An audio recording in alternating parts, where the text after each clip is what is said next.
بیعت کے بعد حضرت ابو بکر کھڑے ہوئے اور عربی ادب کا آپ کے اور میرے لیے ایک نہایت مختصر اور جامع خطبہ ارشاد فرمایا جو سنہرے حروف سے لکھے جانے کے قابل ہے۔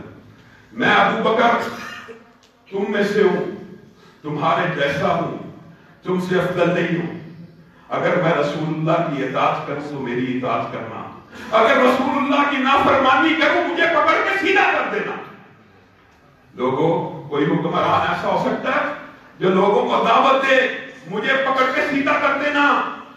آج بات نام نہاد عجیب و غریب فکر رکھنے والے ہیں حکمرانوں کے اوپر وہ اصول اور ضوابط ہمیں پاکستان میں بتلاتے ہیں جو ملوکیت اور خلافت میں انہوں نے پڑھے ہوتے ہیں۔ یہ حکمران کے خلاف بات نہیں کرنی چاہیے، کہ حکمران کی اطاعت کرنی چاہیے، کہ یہ ہونا چاہیے وہ نہ۔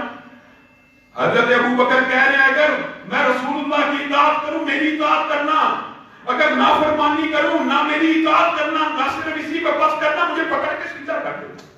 تم میں سے جو ضعیف ہے، سنہری الفاظ ہے، وہ ابو بکر کے نزدیک طاقتور ہے جب تک میں ابو بکر سے اس کا حق نہ دلوا دوں، اور تم میں سے جو جابر اور طاقتور ہے ابو بکر کے نزدیک کمزور اور ضعیف ہے جب تک غریبوں کو ان کا حق نہ دلوا دوں۔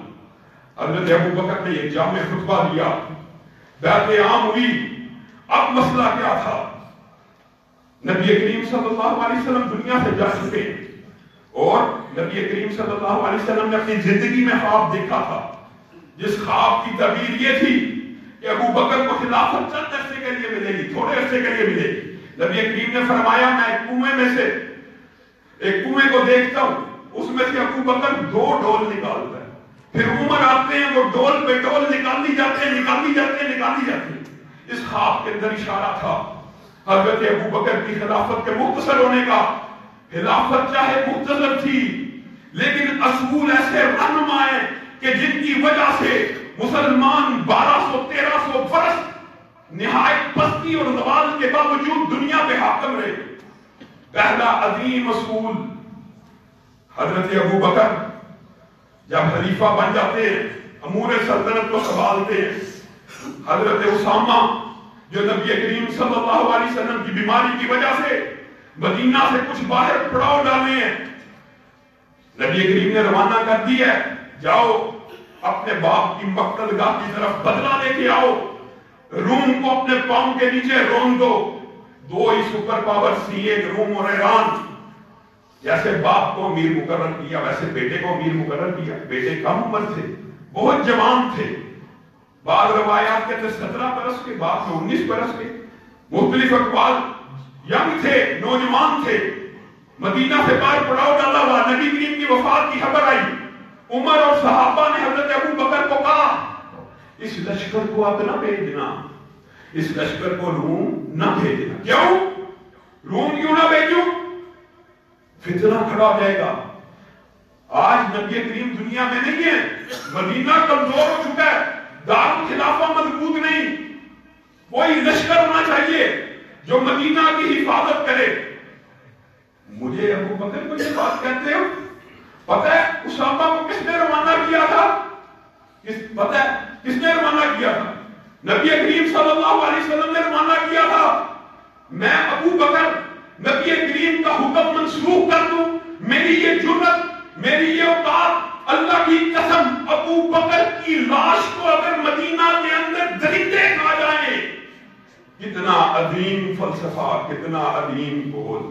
ابو بکر کی لاش کو اگر مدینہ کے اندر درندے کھا جائیں، ابو بکر نبی کریم کے حکم کو منسوخ نہیں کرے گا۔ لشکر اسامہ روانہ ہوگا۔ اس ایک باب کے اوپر ڈاکٹر فضل الہی نے پوری کتاب کو لکھا ہے، لشکر اسامہ کی روانگی۔ اس کے اندر جو حکمتیں ہیں، جو عبرتیں ہیں، نہایت اہم ہے۔ سب سے پہلی بات، سب سے اہم بات، بعض لوگ یہ سمجھتے ہیں کہ قول رسول کے بعد قول صحابی بھی اسی طرح دلیل اور حجت ہوتا ہے۔ نعوذ باللہ، یہ نبیوں کے بعد نبی بنانے کا گورکھ بندہ ہمارے بر صغیر میں مقلدین نے شروع کیا تھا کہ نبی کے علاوہ بھی کوئی معصوم ہے، نبی کے علاوہ بھی کسی بات کی حجت ہے۔ یاد رکھیے، ایک واقعہ یاد کریں، اجماع صحابہ سارے صحابہ حضرت ابو بکر کو کیا کہہ رہے ہیں کہ لشکر روانہ نہیں کرنا. سارے صحابہ کا فہم یہ ہے کہ لشکر روانہ نہیں ہونا چاہیے. اکیلے حضرت ابو بکر نفس کے اوپر چلتے ہیں اور نفس کی حجیت اور نفس کی فوقیت اور نفس کی اہمیت کے بارے میں کہتے ہیں میں ابو بکر نبی کریم کا حکم منسوخ کر سکتا ہوں. نہیں، لشکر اسامہ روانہ ہوگا. اس بات کے اوپر دلیل ہے یہ بات کہ جہاں پہ قول رسول آ جائے، حدیث رسول آ جائے، فرمان رسول آ جائے، تقریر رسول آ جائے، نشست برخاست رسول آ جائے، پھر چونچرا نہیں ہو سکتی. پھر یہ نہیں کہا جا سکتا جی ہمارے امام کا قول، جس صحابہ میں تو اختلاف تھا، جس صحابہ کے بعد صحابہ اتحاد کیا کرتے تھے، جی یہ ہو جاتا تھا وہ ہو جاتا تھا. کوئی بات نہیں چلے گی. نمبر ایک بات، لشکر اسامہ کو روانہ کیا، اس کا فائدہ کیا ہوا؟ چہار سو ہر طرف مسلمانوں کی ہیبت بیٹھ گئی. آج نبی کریم صلی اللہ علیہ وسلم ان کا نبی فوت ہو گیا، اگلے دن یہ لشکر کو روانہ کر رہے ہیں روم کے ساتھ ٹکرانے کے لیے. قبائل کے اوپر جنہوں نے ارتداد اسلام سے منہ پھیر لیا تھا، کچھ قبیلے ایسے تھے جو نئے نئے مسلمان ہوئے، ان کو خبر ملی نبی کریم صلی اللہ علیہ وسلم فوت ہو گئے، قریشیوں کا نبی پھر گئے. کیا کہا؟ یہ بھی پیغام آیا. حالات اتنے خراب تھے، دارالخلافے میں پیغام آیا اسلام کو قبول کرتے ہیں.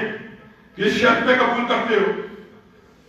ایک شرط پہ قبول کرتے ہیں، اسلام کی ہر بات منظور ہے لیکن زکوٰۃ کو ادا نہیں کریں گے. زکوٰۃ کو کیوں نہیں ادا کرو گے؟ یہ جی زکوٰۃ ایک تاوان جیسا ہمیں لگتا ہے، ہمارے مالوں میں سے لیا جاتا ہے. حکمرانوں کا کیا کام ہے؟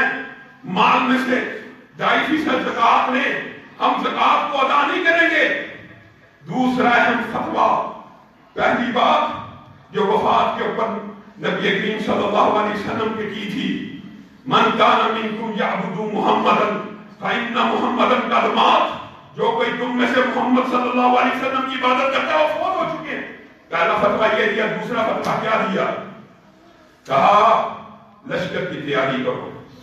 جو نبی کریم صلی اللہ علیہ وسلم کے دور میں ایک رسی یا بکری بھی دیا کرتا تھا، میں ابو بکر اگر وہ مجھے نہیں دے گا اس کے خلاف جہاد کروں گا، تلوار اٹھاؤں گا.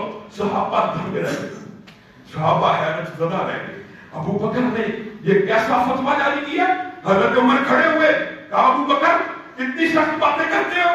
نبی کریم صلی اللہ علیہ وسلم نے کہا تھا جو لا الہ الا اللہ پڑھ لے اس کی جان مال عزت ہر چیز محفوظ ہو گئی.